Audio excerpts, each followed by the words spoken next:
Before you ever succeeded, before you ever failed, before sin entered the world, God said, "Let us make man in our image." That means something. It means you were not an accident. You were not random. You were not an afterthought. And that means we were created on purpose. You were wanted. We were wanted. Let me read Genesis 1:26 and 27. When God said, "Let us make man in our image, according to our likeness. Let them have dominion over the fish of the sea, over the birds of the air, and over the cattle, over all the earth, and over every creeping thing that creeps on the earth." So God created man in his own image. In the image of God, he created him, male and female, he created them. Being made in God's image does not mean God looks like us. It means we were created to mirror him. When we align with him on the inside, we reflect him on the outside. Now, we are not God, but we are his image bearers.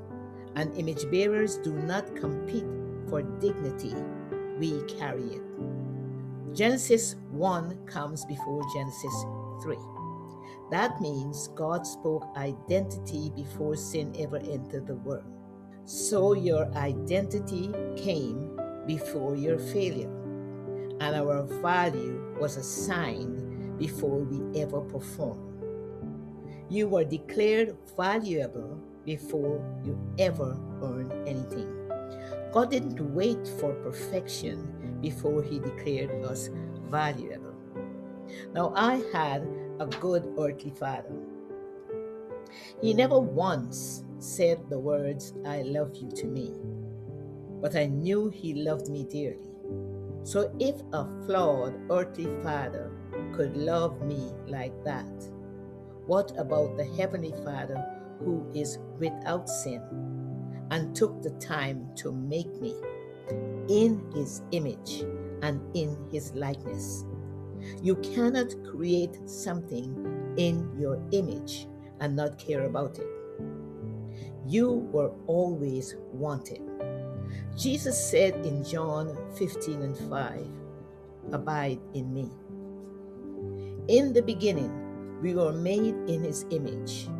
When sin entered the world, the image was not erased, but it became blurred. Jesus did not come to create a new image. He came to restore clarity to the one God already declared.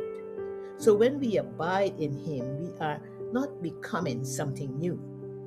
We are returning to alignment.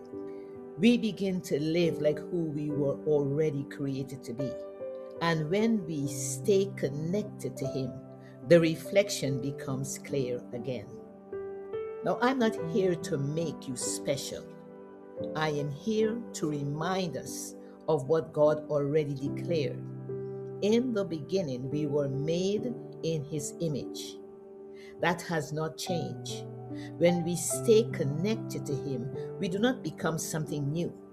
We begin to live like who we were always created to be. And when we remember that, we stop living beneath our design. We bear his image. We bear his likeness. Now, that's who we are.